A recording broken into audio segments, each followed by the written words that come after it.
Okay, well, I'd like to just start by saying welcome, welcome, welcome to all those who are live with us and to those who will be watching later. Thank you for joining.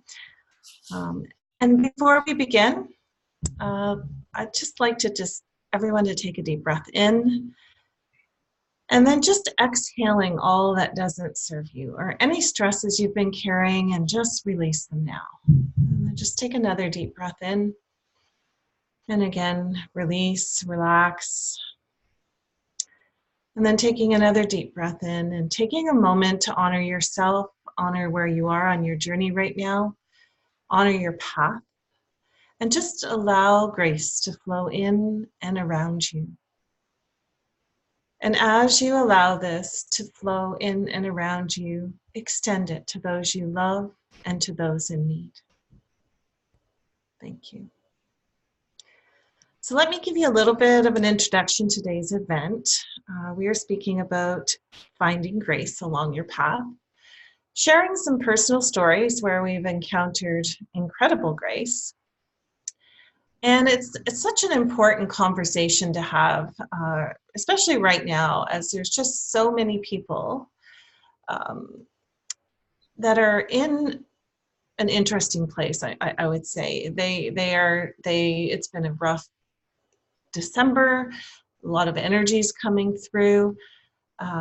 So many people have been struggling. So I feel like it's a great topic for today.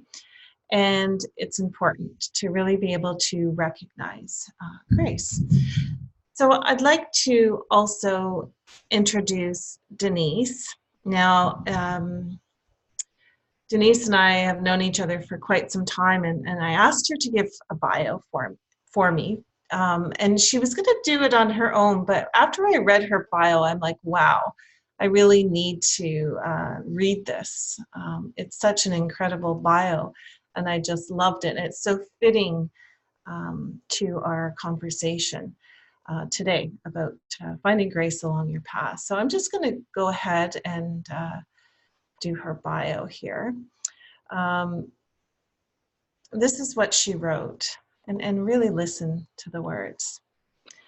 So Denise speaking, she said, when you asked me to do a bio for today's show, I found myself really struggling with what to say. How do I define myself? It occurred to me that it would end up being a list of what I do rather than who I am.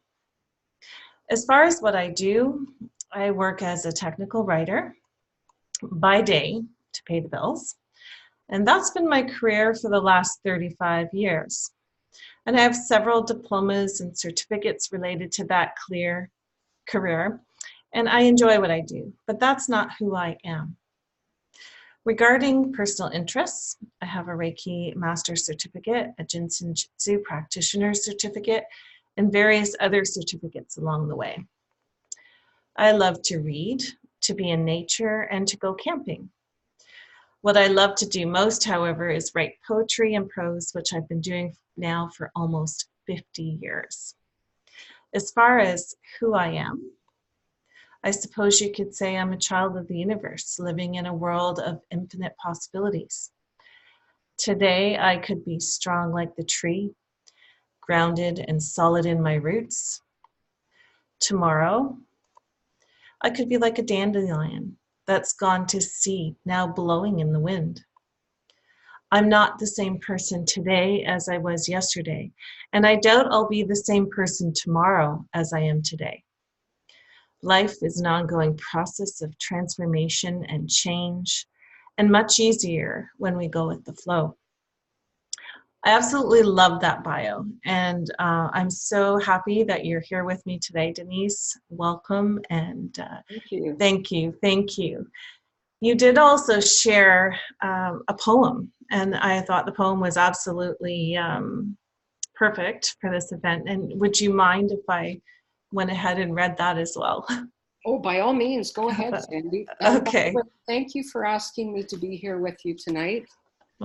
I'm grateful and I'm honored to be in this sacred space for holding grace. Thank you. I'm so glad you're here. And when I read this poem, I thought it was a very appropriate poem. I'm going to ask if you don't mind sharing a little bit, elaborating a little bit more on that. Is that if you don't mind? Of course. Okay. It's a poem that I wrote, I'm going to say maybe 4 years ago. I've been writing for many, many years, as you know. And Mm-hmm. there's a very deep meaning to this poem. Mm-hmm. It's about, it speaks to the challenges and the struggles and the trials that we all go through in life, Mm-hmm. and how sometimes the true essence of who we are gets buried underneath all of those challenges. Yeah, sure does. Sure does. It describes a little bit about the healing of our wounds and how that creates an opening for the remembrance of who we are and why we're here. Mm-hmm. And that's Beautiful. pretty much the essence of the poem. And the reference to stones in this poem, those are the essences of who we are, the true essences. So Absolutely. Okay. thanks, Andy. Yeah, I'm going to read it. And it's called Her Path Onto the Way. The pathway was so overgrown, her eyes could barely see it. But still, she knew it lived there in her heart. The stones beneath were buried under years of pain and worry. She saw how each new hurt had played its part. A handful at a time, she started pulling roots and weeding. And one by one, the stones emerged in sight. The work was hard and days were long. Though tired, still she foraged. On some days it was long into the night. And hope renewed with every stone uncovered on the pathway. Each washed clean as healing rains poured down until one day she stood with God. The pathway lay before them. Her hand, he took her hand. They walked without a sound. There in the sacred silence, hand in hand, reborn in wholeness, the way was clear. She walked into her life. Absolutely beautiful writing and teaching. Incredibly. So thank you for sharing that and for elaborating more on that, Denise. Thank you so Oh, much. thank you. You know, oftentimes, Sandy, I'll write something and it takes me quite a while to even figure out the meaning myself. It's that deep sometimes. I think we've gone through that so many times. So many times we've had deep discussions about things. And I wrote about that like a couple of years ago, and you'll pull out this poem or this writing that was absolutely appropriate to what we were talking about. And you've done that several times. Yeah. So today we want to talk about and share, grace, finding grace along our path. And I really, truly feel that, talking about some of our own experiences and sharing that with who listens really can allow people to relate or to search and find some of the grace that they may not recognize at the moment in their life, or in their experiences. So, I think it's a good opportunity. I know you and I have shared very many different experiences, and have said, wow, that was grace. And we've done that several times. And even recently, I mean, even with our accidents, we both had pretty major accidents, vehicle accidents in the last, like within a week apart, right? And maybe you can share a little bit about your accident, and I can share about mine, but if you want to go ahead and start there. Absolutely. So I believe the actual date was November 1st of this past year, 2019. Mm-hmm. I was on my way to work in the morning, the usual time, 6 a.m., bright and early. And I wasn't too far from home. I was on the main street heading onto the highway. And I was watching these two vehicles in front of me, and they were kind of playing tag with one another.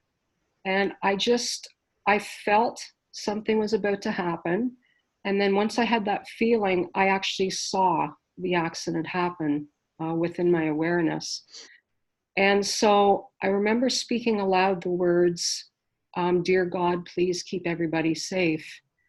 And I don't know about you, Sandy, but I believe there is absolute, unequivocal power in our words Yeah, and in our absolutely thoughts. do. Yeah. Our words speak into existence. And so I Mhm. truly believe that by saying those words aloud, "Dear God, please keep everybody safe," that it actually happened because we were all kept safe. That's wonderful. My car was totaled. Mhm. I can recall an impact, a moment of non-remembrance, as if I wasn't there.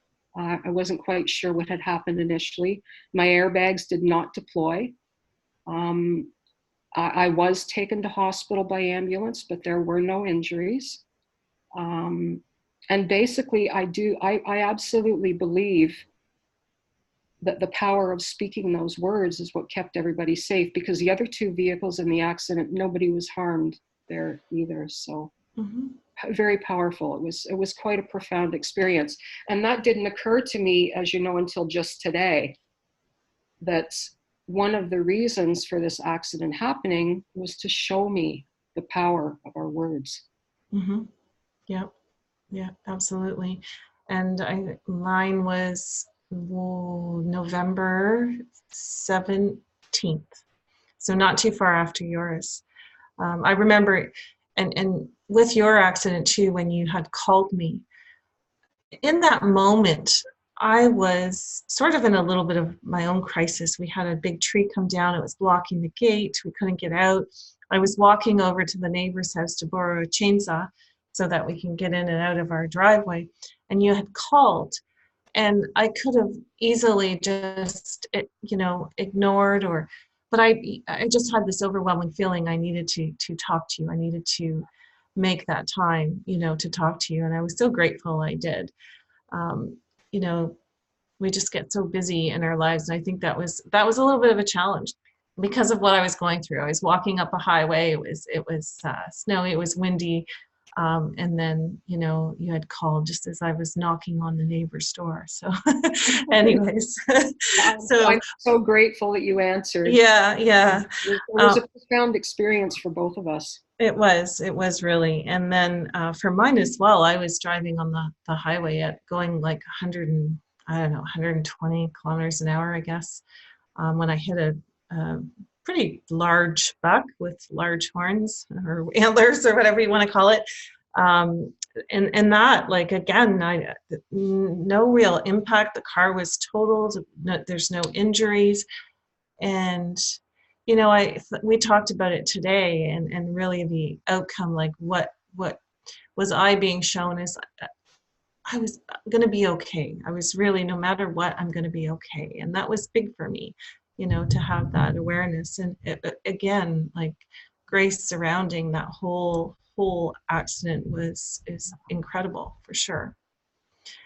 So yeah, so that was very recent, and I think we've been doing a lot over the last couple of months, really um, looking at different situations in our life, and perhaps we didn't recognize grace. It's sure showing up now, and we've done a lot of work together over the last 5 years. A lot of shadow work, a lot of work, you know, healing the collective and planetary work even. So we've done so much together and have had so many experiences together, and it would be great if you could share some of your moments where grace was really profound in your life. Oh gosh, Sandy, where to begin? There are so many. The one that stands out for me most right now as we're talking, when I was in college, it would have been my second year, so I would have been 20. I still lived at home, and I traveled back and forth to school every day. Well, that day this particular day that I'm going to speak of, I wasn't feeling very well. So I thought, well, maybe I should stay home for the day, and maybe I could sit down and do some writing and not have to deal with the schoolwork. I just wasn't feeling into it. And normally when I would stay home for the day and write, I would sit next to our potbelly wood stove. And the dining room table was next to it, and that was my favorite place to write. So something in me prompted me to go to school. So I threw that idea of staying home out the window, and off I went to school. And later on that day, unbeknownst to me, as I was driving along the road, not too far from my house, I saw fire trucks and police cars and ambulance all along the road. And then as I got closer, I realized that it was our house that was on fire. And the entire house had ended up being burnt to the ground. It was almost it was surreal in the moment, because I can remember so many thoughts going through my head. Oh my God, was my dad in the house? Because I knew he'd been home that day. What caused the fire? Was everybody okay? Did my dog get out? Is my cat okay? And of course, my first concern was not about the house. I wanted to make sure everybody was okay. Anyway, we lost everything in the house fire. My parents lost everything. We managed to save a few photographs, which I know my mother was very grateful. God rest her soul. One of the most profound, graceful experiences that came out of that for me was I had started writing probably at the age of 9. So I had many handwritten poems, and my parents had bought me an old Underwood typewriter. We're talking the 60s and 70s here, and I loved it. So I'd started to type out some of these poems, and I would always keep them in the bottom drawer of my bedroom dresser underneath my clothes. It was like my secret place where I kept my writing. I can recall walking into my room after the fire, and I can still, the scents, the smells, the sounds, the experience of the emotion has shifted. However, I can remember so clearly walking into the room, and I had a wardrobe with so many trophies on top of it, trophies from sports, scholastic awards, hundreds of dollars, like there were maybe 50 trophies sitting on top of this, and they had all melted into a pile of metal, and the entire wardrobe was down on the ground with this pile of metal sitting on top of it. My sports jerseys, baseball, hockey, whatever, lacrosse, whatever I was playing at the time, were hanging on the wall. They were gone. They were like disintegrated. And something drew me toward my bed, which pretty much was also on the floor. And my mother had always said to me, because I would have nightmares often, she would say, put your New Testament and a silver spoon under your pillow. And so I did that, and it did take away the nightmares. And I can remember walking over and lifting up the pillow, and there was the spoon, and there was the Testament, the New Testament, untouched. Incredible. Yeah. And the other extraordinary thing was my writing. Of course, my next thought was to go to my dresser, which it wasn't really a dresser anymore, but the bottom drawer was kind of there. So I started throwing the clothes out and digging, like desperately to find my writing. And I got to the bottom of the drawer, and there were my 2 books of writing, untouched, other than a few scars and scorches around the edges. And I haven't pulled this out. I had it put away, and I just pulled it out today. Let's see, it would be now 38 years later. And so I want to show you what the book looks like. I think you can probably see it, but you'll see that the edges are charred. Yeah. And on some of the pages inside, you can see the charred edges, but Wow. There is not one page missing, and not one word of the writing was touched. Wow, that's incredible. Yeah, I have chills every time I tell that story, because absolute profound grace. Like, if there was any question as to what I was meant to do, that was my answer. Yeah, absolutely. And yeah, so you started writing at the age of 9? Is that what you said? 9. Yeah, we had, back in the day, it wasn't called English class, it was called language arts class, and one of our assignments was to write a poem. Mm-hmm. And I'll never forget the day that she said, okay, you have to, and of course I was a nose to the grindstone kind of student. I loved school. And of course I took the challenge on 100%, and I wrote my first poem, and it never stopped. It hasn't stopped since that day. I'm still writing 50 years later. Yeah. And often, and you've got some incredible,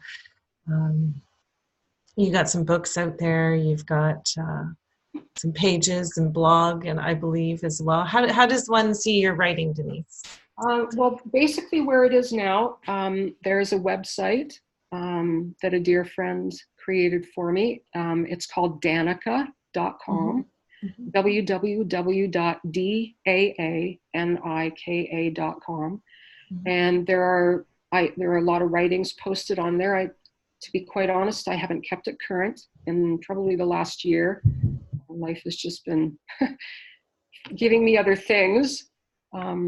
There's also a page on there with, if you feel so guided, you can order a PDF of my books. I used to provide hard copy, but it got to be too much, and now I offer the PDFs. And my writing has and never will be about monetary compensation. It's about giving of myself to the world. Right, right. Beautiful. Beautiful. And your writing, I guess I've seen it over the few years we've known each other, different shifts in your writing and different styles. And it's quite fascinating. It is. And yeah. I would have to say that in what you described earlier, in doing the shadow work and the healing of our wounds, and I've had many past experiences, sexual abuse as a child, dealing with alcohol issues to numb that pain, so on and so forth. And as I peel away the layers of healing and dealing with those core wounds, every layer that was peeled away, it was like the writing would shift to a different level. So it was like up leveling kind of thing. Mm-hmm. Mm-hmm. And I know you noticed it, because I know you do read a lot of my writing, and it's almost like there's each tier of peeling away that layer of wounding. It's like there's a new person that emerges, and a new style of writing that comes through. Beautiful. Yep. Yeah. Very fascinating. And I love what I love your writing now too. It's really easy to relate to, especially the one you put out, when was it, yesterday? It was almost like being reborn. It was. And it's really, what I found fascinating about posting that on Facebook was the different responses. Right. And what intrigues me about that is how each person views it from their own perception. Mm-hmm. We each see the world in a very different way from one another, based on where we're at in our own lives. And I found it fascinating that I had my perception when I wrote it, but each person who read it was seeing it from their point of view. It's like that old story, if you see the number 6 drawn on the road, and you're standing on one end of it and I'm standing on the other, I would see 6, but you would see 9. Mm-hmm. It's like seeing things from a very different point of view. Yeah, yeah, and definitely by the comments, that was pretty clear. Yeah, absolutely. Yeah. And here's one thing I found I love to learn about myself. I love to see things that I want to work on, things that I'd like to transform and change. And one thing that was really cool was to notice my reaction to their reactions. Mm-hmm. And what I noticed was, initially, I felt, well, you're not getting it. This is what I'm trying to say. So I found myself initially in the place of trying to get them to see it from my point of view. And then I thought, well, wait, that's not what my writing is about. My writing is to give it out to you, and you take it in as to who you are. So I stopped trying to shift the perception. And Right. and I'm looking at the writing from their point of view, I absolutely see Yep, what you're saying. So it's interesting. It absolutely. can be Yep, taken in so many different ways. absolutely. And I guess, when we talk about finding grace along your path, one of the biggest, um, I guess I'm going to call it a hurdle to that, is when we carry judgment. Yes. We live in a world of judgment. We qualify everything in varying degrees of right or wrong or good or bad, pretty or ugly. We're taught from the earliest ages to judge everything and everyone, and we label our days consistently using adjectives like beautiful or horrible. Or so when we're judging, I really don't feel that we can possibly see grace in any form. So judgment is a huge area to work on if you're doing shadow work. Everyone is valuable, important, and are an expression of life. This includes yourself, as we're most judgmental of ourselves. And as we begin to free ourselves from judging others and finding freedom from the judgment and criticism we cast upon ourselves, we begin to live fuller and make more room for grace in our lives. So maybe we can talk a little bit more about judgment, because I feel it's a really important subject. It's something that we all tend to do and we, you know, when we do our shadow work, and we still find ourselves, like you had said, you found yourself just for that moment, and then you made that correction. You know what I mean? Yeah, So, yeah. yeah. It's so interesting, Sandy, because a couple of years ago, I would have just continued doing what I was doing, saying, well, you're not getting it. You need to see it my way, kind of thing. And I believe that comes from the belief systems that we grow up with and the patterns that get ingrained into us from those belief systems. And part of the work, I believe, of is to release old belief systems and old patterns that are no longer serving us. And Yeah. judgment is absolutely not something that serves me at all anymore. We're all beautiful, perfect expressions of God, and Mhm. there is no right, there is no wrong. Everything just is, Yeah, absolutely. and that's what getting to that place. It's not like I'm just throwing that out there now. It has taken me years and years and years and years of letting go, of even judgment of myself. Yeah, I was going to say that's probably the big one, right? Judgment of Absolutely, ourselves, and absolutely.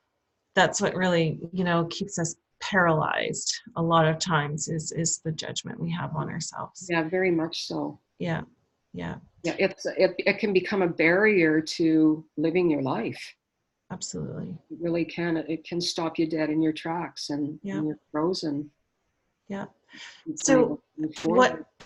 when we speak of judgment, how did you find what was a way of releasing for you? What really helped you release some of that judgment, especially on yourself? Um, I'm going to say that, well, first of all, for me, I found the way forward was to release judgment for others first and then release it for myself. And how that seemed to happen is I would see myself in other people, and I would see what it felt like when they were, I would feel what it felt like when they were judging me. And I thought, well, I wonder if that's how it feels when I'm judging them. And so it was like looking in a mirror, a projection, right? And or a reflection, and seeing myself in somebody Mm, else. yeah. And so when I realized that that's what was happening and that's what I was doing, I found it so much easier to not judge. And it's also very powerful when you get to that place of being able to love, being Yeah. able to truly love another, to see them for exactly who they are as a divine being, Hmm. not for lack, not as a human, so to speak, because we are, I believe we are all divine beings, and to see Right. another person for the truth of who they are makes it so much easier to drop that judgment. Yeah, absolutely. And then once for me, how it worked is once I was able to do that for another, I was then able to turn the mirror around and look back inside to myself. And finally, after 58 years, I could say I love myself. That's wonderful. Yeah. And that's, you know, and that's grace in itself as well. You know, being able to allow that around you, within you, to be you, to help you through the process of releasing a lot of that hard stuff, a lot of that stuff that's very deep, especially judgment of ourselves. Absolutely. I mean, I find it's easier to be non-judgment of others, but it's easier to release that than to release the judgment within ourselves. I agree 100%. Yeah. I can recall, and I still catch myself doing it, self-talk, the way I would talk to myself. Yeah. And the things I would say to myself, realizing that, what are you doing, Denise? She would never, ever say this to someone else. What makes it okay to say it to yourself? Right. And that was a huge awakening for me when I recognized that I was doing that. Because again, our thoughts and our words have extraordinary power. Yeah, yeah, absolutely do. And that can be a show on itself, as far as speaking about that, for sure. So let's get back to maybe some examples of grace, grace in your life, where grace has really been prominent, recognized. Okay, so there was another really profound one. 2007, I had just gotten married, and within a year of getting married, I was laid off from my job of 21 years. So that was a huge hit, mentally, emotionally, financially. Right. And I knew deep down inside that we were going to be okay, but there was always that question of, what am I going to do? I need to find another job, right? So I thought, okay, I got a nice severance. I'll take a couple months off and maybe go spend some time with my parents. So I decided a couple weeks into the layoff that I would go down and see my parents. And I can remember walking in the door to visit with them, and I said, I'm going to find a job today. And again, there's the declaration, the use of the words. I sat down at my parents' computer, and I can't remember what the job site was at the time. Again, this was a few years ago, but one of the prominent job sites. I logged on, sent my resume, and this job almost immediately came up within half an hour of being on the computer. And I'm looking at the required credentials or skills for this particular job. And I'm going, yep, check, check, check. Basically every single skill that I had was a requirement for this job. So I thought, okay, this is the one. And I only applied for one job that day, and that was it. Well, within 3 days, I got the job. And so quite some time had passed since I'd been laid off, I guess. And I had gotten a nice severance. And the powerful thing in this story is the very day that I started my new job was the exact day that the severance from my previous job ran out. Right. Yep. So that was definitely great synchronicity, whatever word you want to use for it. It's definitely not coincidental and definitely not accidental. So grace for me is